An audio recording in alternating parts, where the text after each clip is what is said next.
Nobody believed a night shift inspector could bring down an empire built on lies, but before this story ends, you will understand exactly how one tired father's warning became the only thing standing between hundreds of lives and a catastrophe nobody else wanted to see coming. If stories about ordinary people standing up against powerful men move you, stay until the very end, hit that subscribe button, and let this channel bring you more stories that remind you why the truth always matters, no matter how many times it gets ignored. Daniel Reeves had learned to survive on 4 hours of sleep. He worked the night shift as a safety inspector at Voss Petrochemical, the largest processing plant on the coast, and during the day, he was the only parent his 8-year-old daughter Lily had left. Her mother had passed 2 years earlier, and since then, Daniel's entire world had shrunk down to 2 things: keeping his daughter safe and doing his job well enough that no other family would ever have to bury someone because a machine failed when it should not have. He was not an important man inside the company. He did not sit in glass offices or attend board meetings. He walked catwalks above roaring furnaces, pressed his palm against pipes to feel for heat that should not be there, and logged every irregularity in a notebook that most executives would never open. But Daniel noticed things other people missed, because noticing things was the only skill that had ever kept him and his daughter afloat. It started with a sound. A high, thin whine coming from valve cluster 7, buried in the oldest section of the plant, the section everyone called the bones because it had been standing since before most of the current staff were even born. Daniel pressed his hand to the metal and felt a vibration that did not belong there, a tremor that spoke of pressure building somewhere it should not be building. He wrote it down. He flagged it. He walked it up the chain exactly the way he had been trained to. Nobody answered. He filed a second report a week later, this time attaching photographs of corrosion around the valve housing, rust blooming like a bruise across metal that inspection records claimed had been replaced only 2 years prior. He circled the date discrepancy in red ink and sent it directly to the plant supervisor. The response came back in 4 words, noted, "We'll review soon." Soon never came. Daniel began staying late after his shifts, unpaid, just to watch valve cluster 7 with his own eyes, because the numbers on his gauge kept climbing in small, deniable increments. The kind of numbers a company could explain away in a meeting, but that a man standing beside the machine could feel in his chest like a countdown. He started bringing his findings home, spreading printouts across the kitchen table after Lily had gone to bed, tracing pressure curves with a red pen while his coffee went cold beside him. His daughter found him there one night, unable to sleep, and climbed into the chair across from him in her pajamas, watching him work with the quiet seriousness only children have when they sense something is wrong, even if they cannot name it. She asked him if the noisy pipe was going to hurt anyone. Daniel told her the truth, because he had promised himself long ago that he would never lie to her, the way the world so often lied to people who could not protect themselves. He told her that some pipes get sick, just like people, and that his job was to notice before they got worse. She asked if the people in charge were going to fix it. Daniel did not have an answer for that. He simply pulled her into his lap and told her that he was going to try everything he could, and that trying was sometimes the only thing a person could control. The next morning, he requested a meeting with Richard Voss himself, the CEO who had built the company from a single refinery into a coastal empire worth more than the town it sat beside. Everyone told Daniel he was wasting his time, that men like Voss did not meet with night shift inspectors, that his reports would die quietly in a folder, the way every inconvenient truth eventually did inside a company that valued quarterly earnings over the groan of aging steel.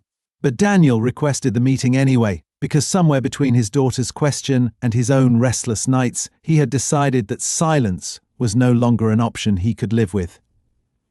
To everyone's surprise, Voss agreed to see him, though not out of concern. He agreed because his assistant mentioned that a formal safety report existed and unresolved safety reports had a way of becoming lawsuits, and lawsuits had a way of becoming headlines. Daniel walked into that office wearing his cleanest work shirt, carrying a folder heavier than it had any right to be, and found himself standing before a man who did not once look up from his phone during the first 2 minutes of the meeting. When Voss finally set the phone down, His expression was one of practiced patience, the look of a man who had learned to appear as though he was listening while counting the seconds until he could return to more important matters. Daniel laid out everything: the vibration readings, the corrosion photographs, the falsified maintenance date, the rising pressure trend that had no natural explanation except metal fatigue nobody wanted to pay to repair.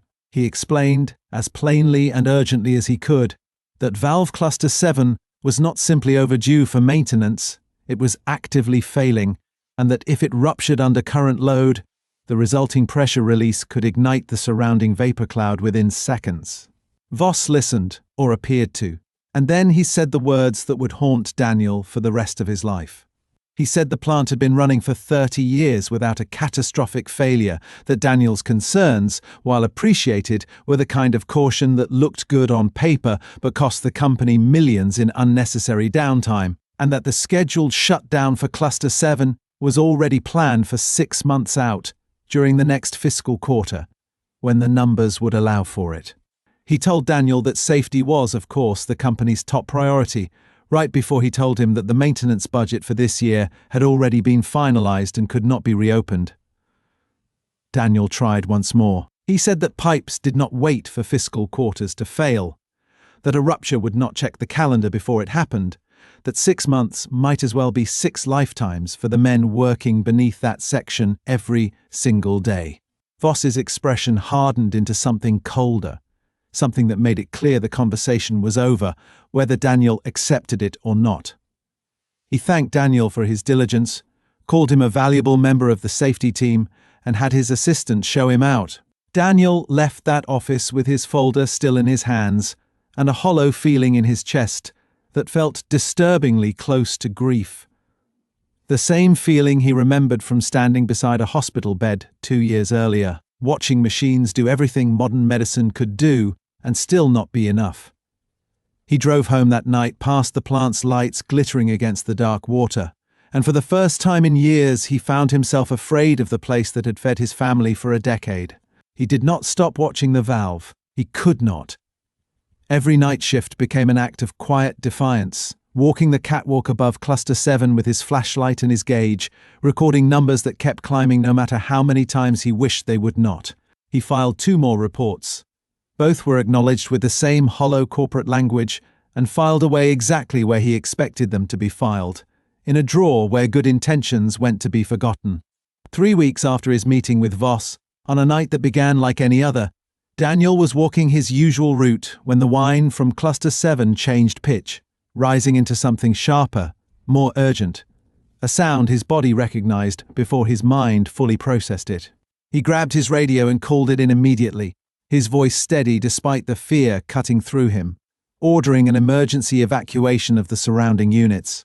Some supervisors hesitated, unwilling to halt production without higher authorization, precious seconds bleeding away while men in the control room debated protocol, instead of trusting the man who had been right for weeks.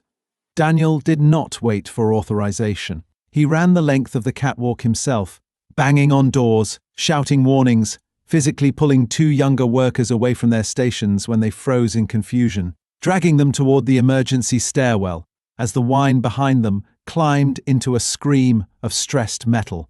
He would later say he did not remember deciding to go back for a 3rd worker trapped near the valve housing, a young man named Marcus, who had been on the job only 2 months and did not yet know every escape route by heart. Daniel simply turned around. Because some decisions are not really decisions at all, they are reflexes built from years of choosing to notice, to care, to refuse to look away. The valve ruptured 11 seconds after Daniel pulled Marcus clear of the blast radius, the force of the release throwing them both against a safety railing hard enough to crack 2 of Daniel's ribs, but the automatic suppression system, the one thing in that section of the plant that had actually been maintained on schedule, caught the vapor cloud before it could find an ignition source. There was no explosion. There was only a deafening roar, a wall of scalding steam, and then silence heavier than anything Daniel had ever heard in his life, broken only by the distant wail of alarms, finally doing their job. 6 workers walked away with injuries that night. None of them died. Investigators would later determine that had the rupture occurred during a fully staffed day shift, with production running at peak capacity and workers stationed closer to the failure point, the death toll could have reached into the dozens. They would also determine, examining Daniel's meticulous reports laid alongside maintenance records the company had tried and failed to quietly alter after the fact, that every single warning sign had been documented, dated, and delivered directly to leadership months in advance. The story broke within days. A local reporter who had been investigating unrelated labor complaints at the plant got hold of Daniel's original reports through a source inside the safety department, and within a week, those documents were sitting on the desks of state regulators, then national news producers, then finally splashed across headlines that used words like negligence and cover-up, and preventable disaster narrowly averted. Richard Voss, who had spent decades cultivating an image as a self-made industrial visionary, found his name attached instead to a story about ignored warnings and buried maintenance records. A story that made investors nervous and employees furious, and the general public ask exactly how many other companies were making the same calculations with human lives. Daniel never sought the spotlight. He gave one interview, seated at his own kitchen table with Lily doing homework in the next room, and he said something that reporters would quote for weeks afterward. He said he was not a hero. He was simply a man who refused to stop looking at something everyone else had decided was easier to ignore, and that any parent in his position would understand why some warnings cannot be filed away and forgotten, because somewhere behind every overlooked report is a person who has to go home and explain to their child why they did or did not try hard enough that day.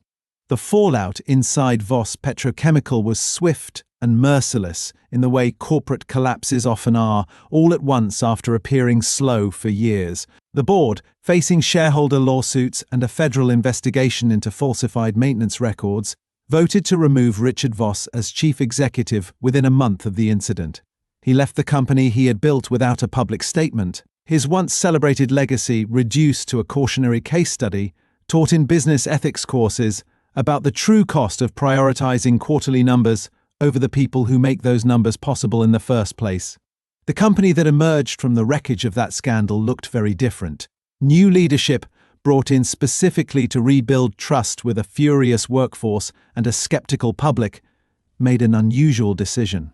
They created an entirely new position, one that had never existed on any organizational chart in the company's history.